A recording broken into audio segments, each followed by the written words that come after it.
Assalamualaikum warahmatullahi wabarakatuh. Waalaikumsalam.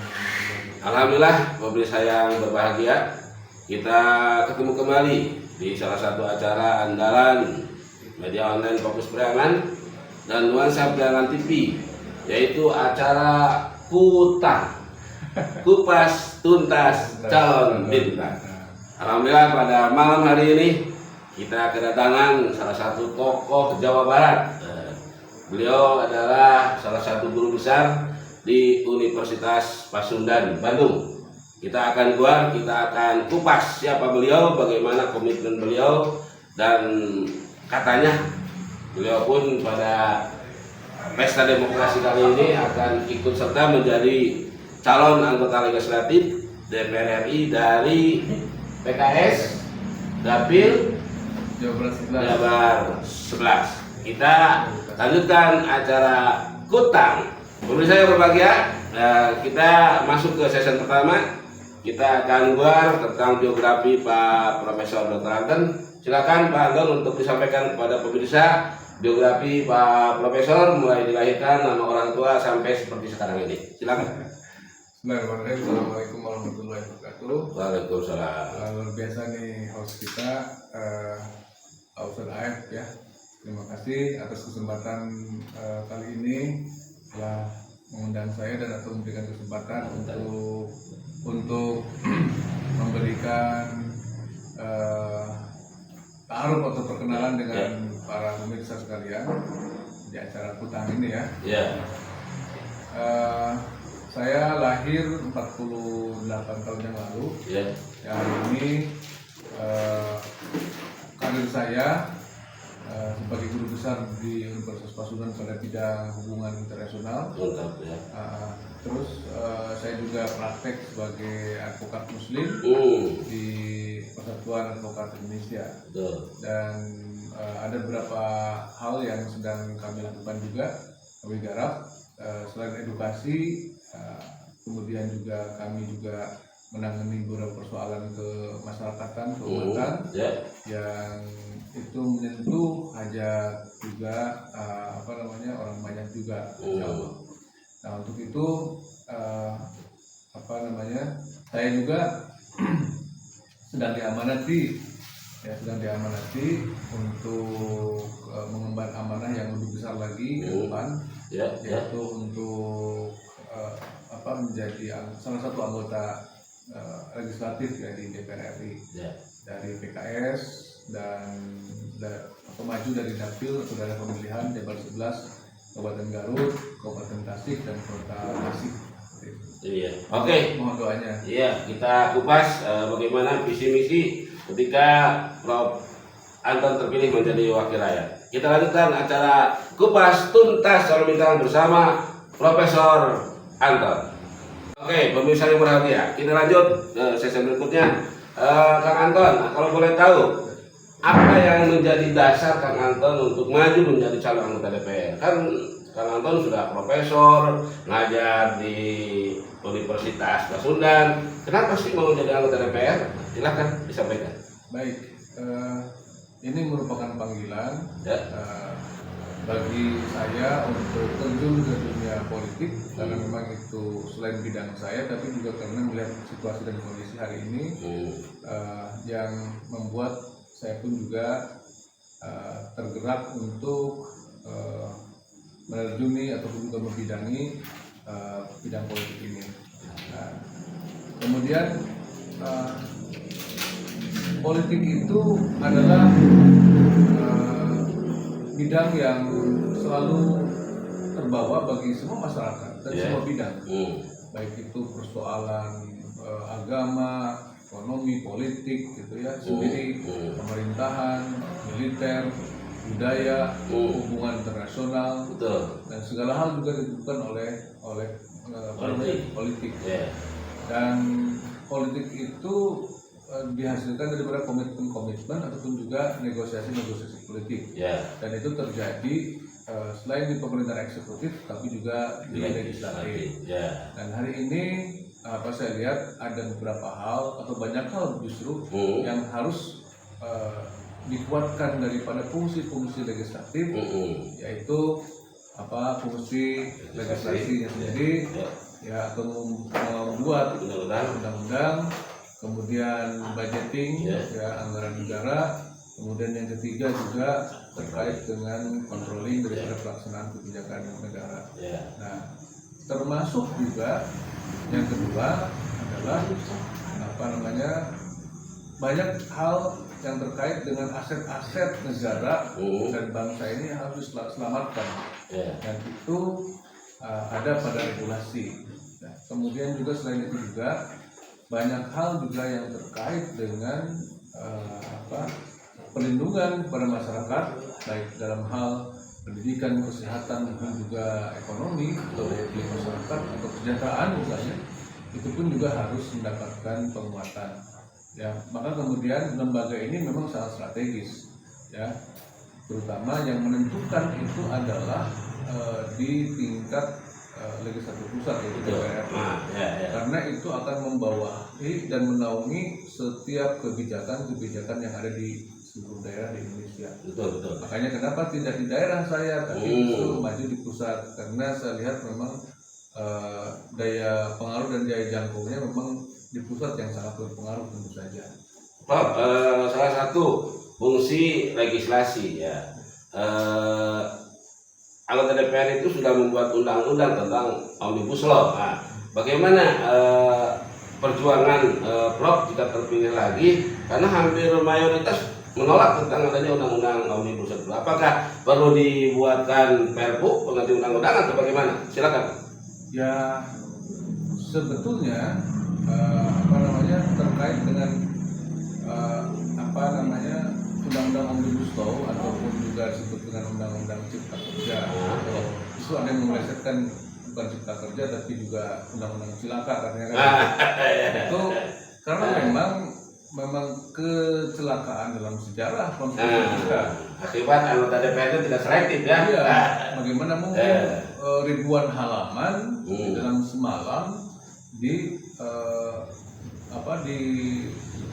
palu atau dibutuhkan sebagai sebuah undang-undang, padahal perdebatan tentang satu pasal juga saya tahu misalkan di legislatif itu yang normalnya itu bisa berjam-jam, bisa berhari-hari, ini ribuan halaman gitu kan, diketok palu, ditetapkan dalam waktu malam hari di mana orang sedang pada tidur gitu kan. Karena mungkin padahal banyak hal yang menyangkut nasib atau hajat hidup orang banyak di situ. Termasuk salah satunya korban adalah para guru, walaupun dari P3K bukan PNS lagi, itu kan, para guru, para pekerja tentu saja, itu kan, dan lain sebagainya dalam berbagai bidang itu juga menjadi korban. Termasuk ya saya sendiri mengalami, karena saya juga ikut turun menolak undang-undang ini terkait juga terutama dengan pekerja, gitu kan, yang tidak jelas akhirnya dengan nasibnya, karirnya, gitu kan, tunjangan masa depannya juga, gitu kan. Saya juga harus ikut turun ke jalan. Iya, turun ya. Waktu itu di depan gedung Sate dan di depan gedung DPRD Jabar. Dan alhamdulillah juga saya mengalami satu malam di Polda Jabar. Pesantren. Ya, gitu. Oke, pemirsa, kita lanjutkan acara Kutang berikutnya. Oke, pemirsa yang berbahagia, cukup rileks dan santai ngobrol dengan Prof Anton, ya. Masih berputar tentang tugas dan fungsi DPR. Salah satunya tentang budgeting, Prof. Ya. Ada istilah anggota DPR itu berbondong-bondong, karena ada anggaran tuh. Ada istilahnya itu dana aspirasi. Nah, apa yang akan perjuangkan untuk Prof Anton jika terpilih nanti, khususnya untuk Kabupaten Garut, di mana Kabupaten Garut termasuk daerah tertinggal atau miskin ekstrim? Silakan. Iya. Pertama, melihat kondisi Garut dan Tasik ya, yang merupakan daerah binaan kita, itu banyak hal sebetulnya gitu ya yang perlu kita lakukan di daerah sini, untuk ya kita melakukan advokasi di dewan gitu kan, baru dan aspirasinya ini. Yang terutama bicara kita itu advokasi IPM itu misalnya. Pertama pendidikan, kedua kesehatan, ketiga ya ekonomi dari masyarakat. Jadi itu yang harus ditegakkan keadilan dan pemerataannya bagi seluruh rakyat Indonesia gitu kan, bukan hanya beberapa orang dan juga beberapa kalangan saja. Nah, pendidikan masih kita lihat banyak hal yang harus kita perbaiki, baik sarana maupun kualitasnya, maupun juga tunjangan bagi para guru dan dosennya misalnya. Ya, terutama mereka yang belum jelas statusnya gitu kan. Nah, itu berarti harus ada advokasi di dalam pendidikan. Nah, anggarannya harus dicukupkan seperti itu. Ya, sebetulnya logika sederhananya begini, nggak mungkin ada atau tidak perlu ada sekolah-sekolah atau kampus-kampus swasta jika negara ini sudah mampu memberikan sarana pendidikan yang memadai bagi masyarakat seluruhnya. Jadi semuanya kalau negara itu memadai untuk memberikan pendidikan yang baik gitu kan bagi masyarakatnya, itu semua sekolah itu adalah sekolah negeri. Kampus swasta digratiskan ya. Sekarang swasta bayar. Apalagi swasta itu relatif justru lebih mahal. Ya, kalau ingin mengejar kualitas negeri, ya mereka harus barengi dengan mahal. Kenapa? Karena mereka memang harus mengelola dana pendapatan, dana operasionalnya dan juga pengeluaran juga mereka dikelola dengan sendiri. Kalau negeri kan sudah semuanya diatur oleh dan juga disediakan oleh negara. Kemudian yang kedua, tapi semua juga walaupun negeri juga ternyata sekarang didorong untuk ke swasta agar supaya subsidi-subsidi yang biasa diberikan oleh negara itu oleh pemerintah itu adalah juga dikurangi sehingga kemudian diswastanisasi ke depannya gitu. Justru ini kan sudah diliberalkan. Itu kan berarti kan sudah melanggar konstitusi sebetulnya. Karena yang pendidikan itu adalah kewajiban negara. Kemudian yang kedua terkait juga dengan masalah kesehatan. Kesehatan itu juga sama, sebenarnya nggak usah ada swasta, itu semua harus disediakan oleh negara, kewajiban negara itu. Karena negara tidak mampu memberikan itu, maka kemudian bermunculan swasta. BPJS harus iuran, itu gimana? BPJS harus iuran. Ya seharusnya juga BPJS itu ditanggung gitu kan oleh negara. Karena kesehatan itu wajib disediakan oleh negara. Yang standarnya, kecuali yang misalkan standar pelayanan yang lebih daripada itu, maka silakan ditanggung oleh masing-masing. Dan itu akan diperjuangkan kita terpilih nanti. Ya harus semuanya, mau yang fakir, mau yang miskin, mau yang kaya, itu semuanya harus mendapatkan fasilitas kesehatan yang sama. Dalam hal ini standarnya sama. Adapun misalkan yang berpenghasilan lebih, misalkan ingin mendapatkan peningkatan pelayanan yang lebih, misalkan mungkin beda kelasnya, silakan, tapi tanggung sendiri dong, gitu kan. Nah, itu semuanya harus dari negara sebetulnya, gitu kan. Nah, ketika negara tidak mampu, maka kemudian itu diserahkan kepada individu. Nah, itu persoalannya, gitu. Nah, seharusnya yang walaupun juga orang yang mengatakan kaya itu harus ada standar dulu, pelayanan dulu yang standarnya.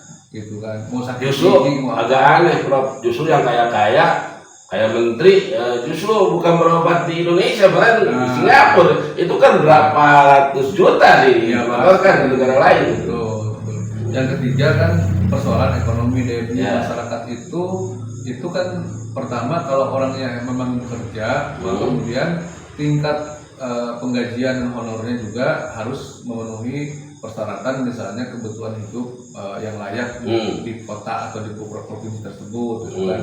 Atau kalau misalnya memang bukan karyawan, ya bagaimana negara itu juga bisa menghadirkan pekerjaan-pekerjaan atau sumber-sumber bisnis misalnya yang juga membuka peluang bagi semua pihak, semua kalangan, dan secara fair gitu kan, tidak dikuasai oleh beberapa pihak oligarki saja. Kan gitu. Itu kan juga berarti bagaimana harus tumbuh ekonomi pelaku usaha menengah ke bawah gitu ya, termasuk juga ekonomi kreatif misalnya daripada masyarakat. Itu kan dengan aspirasi daripada masyarakat bisa diajukan gitu kan. Seperti itu kita coba untuk bangun nanti untuk usahakan. Prof, kita lanjutkan season satu lagi. Season terakhir, Prof. Apa yang menjadi alasan Prof menggunakan kendaraan PKS hingga ke partai lain? Pertama, memang saya dari dulu sudah jatuh hati dengan PKS, Ya, alasannya? Karena visi dan misinya cocok dengan saya, yaitu ya. untuk mewujudkan Islam rahmatan lil alamin. Amin, betul. Nah, jadi Islam rahmatan lil alamin ini memang sesuai dengan tujuan diturunkannya agama Islam ini untuk menjadi rahmat bagi seluruh alam, kan gitu ya. Nah, artinya adalah memang karena pertama tujuan itu untuk menyelamatkan dan mensejahterakan seluruh umat manusia, bahkan juga umat yang lainnya selain manusia, alam semesta ini. Yang kedua, memang ajaran agama Islam ini mencakup semua hal, sehingga kemudian memang layak sebagai agama universal yang mencakup semua urusan dalam kehidupan kita ada di Islam gitu. Dari mulai urusan kebersihan pribadi sampai dengan urusan pemerintahan di Islam kan ada gitu. Nah, ada di Islam itu, dan PKS itu adalah partai yang mengusung itu. Ya, tentu saja saya sangat cocok. Yang kedua, memang track record PKS selama ini itu ya saya bandingkan aja dengan berbagai partai yang ada, misalnya mohon maaf itu memang saya lihat masih cukup konsisten dibanding dengan partai manapun menurut saya. Ya, terakhir harapan untuk sukses pemilu tanggal 14 Februari nanti, silakan, termasuk barangkali harapan masukan dokter untuk memilih. Ya, jadi terkait dengan pencalegan itu, ini merupakan perjuangan rakyat semuanya, bukan perjuangan saya sendirian, tapi itu perjuangan rakyat semuanya, karena apa yang kita perjuangkan ini adalah untuk kepentingan kita semua, insya Allah. Betul. Jadi, karena nanti yang menyangkut tentang aturan, termasuk juga budget, dan kontrol praktik daripada kebijakan pemerintah itu bukan untuk pribadi saja, tapi untuk semua masyarakat. Jadi ini perjuangan masyarakat bersama gitu. Walaupun nanti misalkan saya ditakdirkan Allah SWT harus diamanati duduk di DPR RI misalnya, itu tidak bisa lepas daripada tanggung jawab rakyat yang memilih saya. Betul. Begitupun juga sebaliknya, saya pun juga harus sangat bertanggung jawab untuk memperjuangkan aspirasi masyarakat, tentu saja yang sesuai dengan ayat-ayat suci, ayat-ayat konstitusi, dan ayat-ayat masa kini. Itu luar biasa. Oke. Mohon doanya, semoga sukses, berkah, dan juga semoga bermanfaat untuk semua pihak, semua rakyat. Oke, pemirsa yang berbahagia, alhamdulillah dalam waktu yang singkat kita coba ngobrol secara singkat pula tentang visi misi komitmen Prof. Dr. Anton untuk bisa menjadi wakil rakyat. Oleh karena itu, kepada pemirsa, tolong untuk cerdas dalam menentukan pilihan, jangan sampai memilih kucing dalam karung. Kenapa? Karena salah satu tugas anggota DPR adalah membuat undang-undang. Jangan sampai anggota DPR di sana membuat undang-undang yang merugikan rakyat. Itu saja yang bisa kami sampaikan. Kita kembali di acara Kutang berikutnya. Wassalamualaikum warahmatullahi wabarakatuh. Waalaikumsalam.